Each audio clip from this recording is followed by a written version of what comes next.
अभ्यर्थियों में अब तक कंफ्यूजन व्याप्त है। ऐसे में शिक्षा विभाग से लगातार अभ्यर्थी गुहार कर रहे हैं कि हमारी मांगे सरकार पूरी करो। जरा बात करते हैं, बिहार के शिक्षा मंत्री हैं विजय कुमार चौधरी हमारे साथ। सर, रिजल्ट जब से जारी हुआ है ये हंगामा खत्म नहीं हो रहा है। स्टूडेंट लगातार न्यूज़ 18 से गुहार कर रहे हैं, सरकार से गुहार कर रहे हैं कि उन्हें इंसाफ दीजिए। आखिर क्या लग रहा है, कहीं पर कोई गड़बड़ी तो नहीं हुई?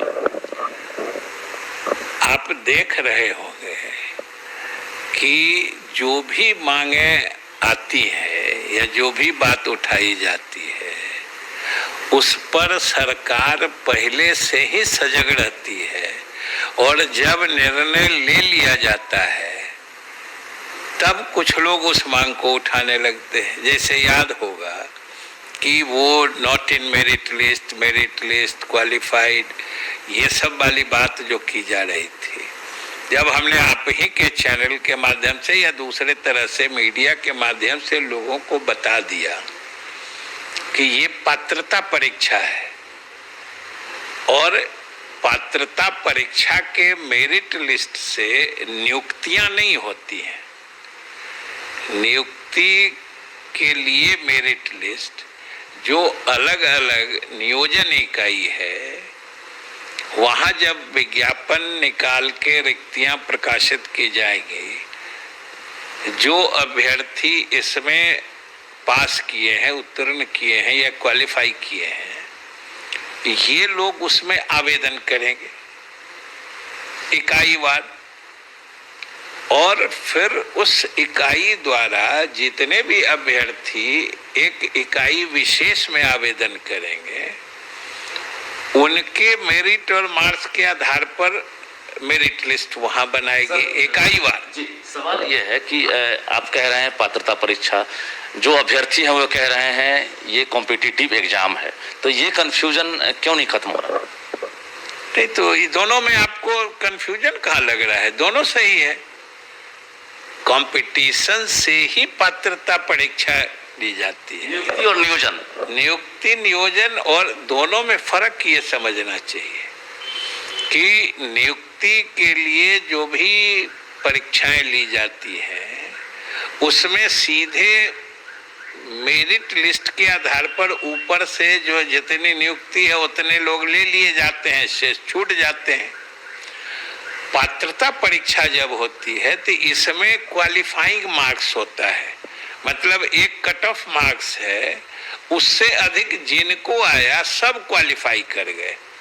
इसमें सीट की या रिक्ति की कोई बात नहीं होती। और उससे भी बड़ी बात है कि अब तो मैंने जो कहते हैं once qualified for life time, जो आदमी एक बार पात्र बन गए शिक्षक बनने के या रिक्तियों के विरुद्ध आवेदन देने का हक या पात्रता उनमें आ गई, तो वो जब तक वो उम्र सीमा तक, मतलब उनकी उम्र सीमा बची है, तब तक वो आवेदन कर सकते हैं। एक और सवाल, जो महिला अभ्यर्थी हैं, खासकर जो जनरल कोटि की महिलाएं हैं, वो 2011 में बता रही हैं कि उन्हें 45% में पास कर दिया गया था, लेकिन इस बार 2019 में जो आरक्षित कोटि की महिलाएं हैं सिर्फ उन्हें लाभ मिला है, बाकी महिलाएं जो हैं उन्हें वंचित कर दिया गया, उनसे 50% अंक की उम्मीद की जा रही है। वैसी अभी हमको कोई विधिवत सूचना नहीं मिली है, और हमें जो जानकारी है उस हिसाब से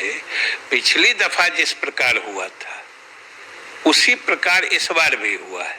अगर कोई पिछली बार जो हुआ या इस बार जो हुआ उसमें दोनों फर्क का कोई मतलब डॉक्यूमेंट, कोई कागज आता है तो उसको हम लोग देखें। यानी अगर गाइडलाइन या जो रूल रेगुलेशन है 2011 का, उसमें अगर आरक्षित कोटि या अनारक्षित कोटि की महिलाओं का अगर आपको दस्तावेज दिखा दिया जाए तो आप उन महिलाओं को हक देंगे?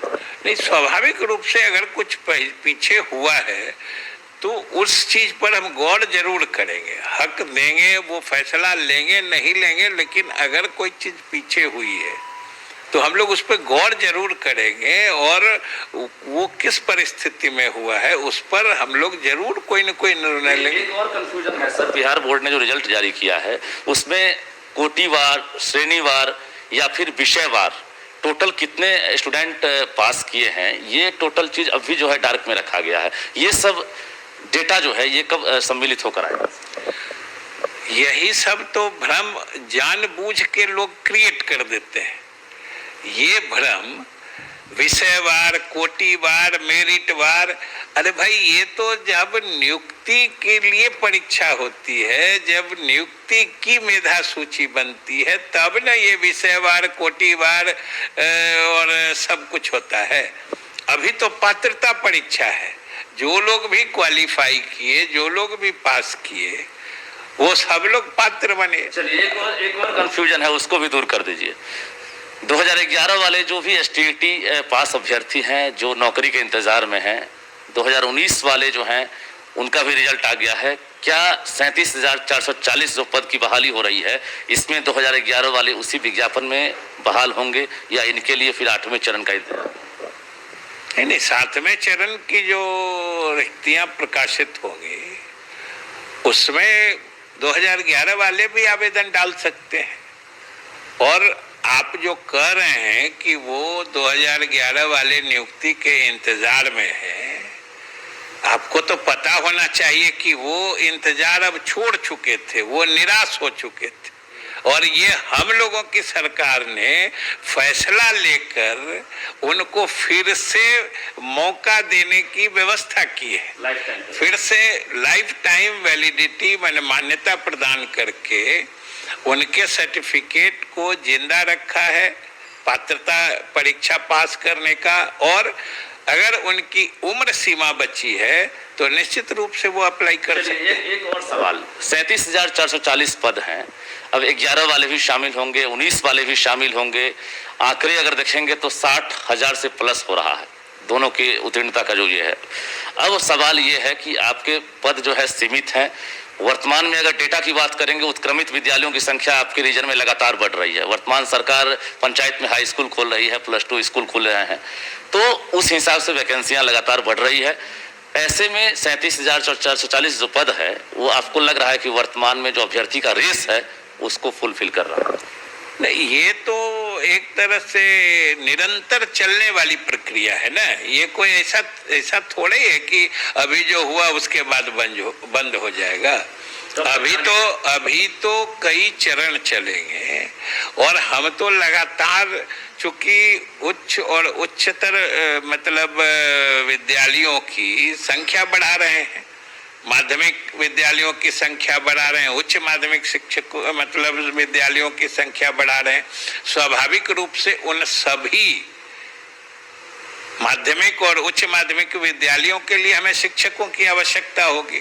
हम पद सृजित करके इनके लिए नियुक्ति और नियोजन का द्वार खोलते रहेंगे, इसलिए उनको आशावान रहना चाहिए। स्टूडेंट सुन भी रहे हैं।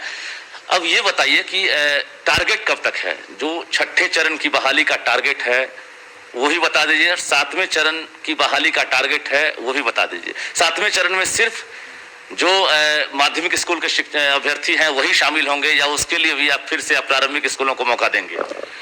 देखिए, 6ठे चरण के तो टारगेट को हम लोगों ने घोषित कर दिया है कि 15 अगस्त तक हम लोगों ने लक्ष्य रखा है कि उसको पूरा कर लेंगे। यदि कोई अलग से मतलब अनिवार्य व्यवधान नहीं आया, उसके बाद जैसे ही ये प्रक्रिया पूरी होगी तो आप समझ सकते हैं हम लोग को थोड़ा वक्त देना पड़ता है। जिनकी नियुक्ति होगी उनको योगदान का समय देना होगा, क्योंकि वो योगदान कर लेंगे पर्याप्त समय देने के बाद, फिर तो हमें शेष बची रिक्तियों का आकलन हम कर पाएंगे जी। फिर शेष बची रिक्तियों का आकलन कर पाएंगे या फिर अलग से पद जो सृजित होंगे उन सब को मिला के तब हम फिर 7वें चरण के लिए विज्ञापित करेंगे। और वो भी इकाई प्रारंभिक विद्यालयों के लिए भी खुला हुआ है, 7वें चरण में आप शामिल कर सकते हैं उसको भी। बिल्कुल, सब लोगों के लिए सब दरवाजा खुला हुआ है। सरकार ने सभी अभ्यर्थियों के लिए और शिक्षक बनने की जो पात्रता रखते हैं उनके लिए न हमने अभी दरवाजा बंद किया है, न आगे बंद करने की कोई योजना। हाँ, कोर्ट कचहरी। चलिए 7वें चरण की बात कर दीजिए सर, कब तक टारगेट है वो भी बता दें। वो तो हम कहें ना, छठा चरण जब तक पूरा नहीं होता है, फिर उसके बाद जो हमने कहा कि उनको पर्याप्त समय देना पड़ेगा और उसके बाद फिर हम उसकी विधिवत घोषणा करेंगे।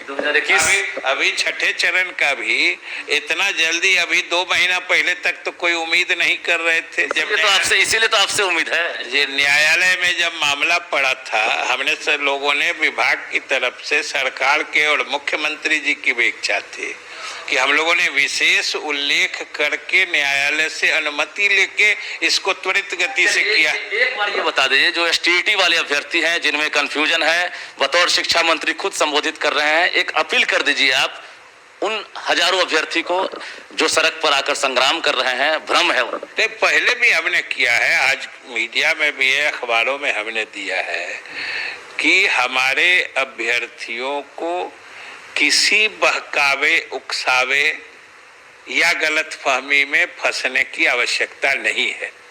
सरकार खुद सजग है। हमने कहा कि सारी चीजें तो लंबित पड़ी थी और अगर सरकार और विभाग अगर इसमें मुस्तैद होकर पहल हम लोग नहीं करते तो न जाने महीनों पर मामला रह जाता। तो जब हम इतनी मुस्तैदी से पहल कर रहे हैं तो हमारा तो अंतिम लक्ष्य नियुक्ति करना है। जब तक हम शिक्षकों की नियुक्ति नहीं कर लेंगे, ये प्रारंभिक यानी प्राथमिक, मध्य से लेके माध्यमिक, उच्च माध्यमिक विद्यालय तक ये शिक्षक पहुंच नहीं जाएंगे, पढ़ाई नहीं प्रारंभ कर देंगे, हमारे बच्चे इनकी पढ़ाई से लाभान्वित नहीं हो पाएंगे, तब तक हमारा लक्ष्य तो अधूरा ही रह जाएगा। हम उस घड़ी तक का इंतजार कर रहे हैं और उस घड़ी तक इस मामले के पीछे लगे रहेंगे जब तक हमारे बच्चों तक ये शिक्षक नियुक्त होकर शिक्षा प्रदान करने की स्थिति में न आ जाए। चलिए, बहुत बड़ा संकल्प लिया है बिहार के शिक्षा मंत्री विजय कुमार चौधरी ने और कहा है कि उन बच्चों तक जब तक सभी विषयवार शिक्षक नहीं पहुंच पाएंगे तब तक हम शांत नहीं बैठेंगे, तब तक हमारी नजर और हम मुस्तैद रहेंगे। जाहिर है जो स्टूडेंट कल तक इंतजार कर रहे थे, मंत्री जी कह रहे हैं कि अब चारों तरफ से दरवाजा खुल गया है, ऐसे में कहीं से भी कोई बहकावे में या उकसावे में नहीं आए। जो भ्रम की स्थिति बनी हुई है, मंत्री जी ने कोशिश की है कि भ्रम ना बने और इंतजार कीजिए। छठे चरण की बहाली का जो टारगेट है 15 अगस्त तक है, उसके बाद ये खुलासा करेंगे कि 7वें चरण का टारगेट कब तक होगा। कैमरामैन अजय दुबे के साथ रजनीश कुमार, न्यूज़ 18 पटना।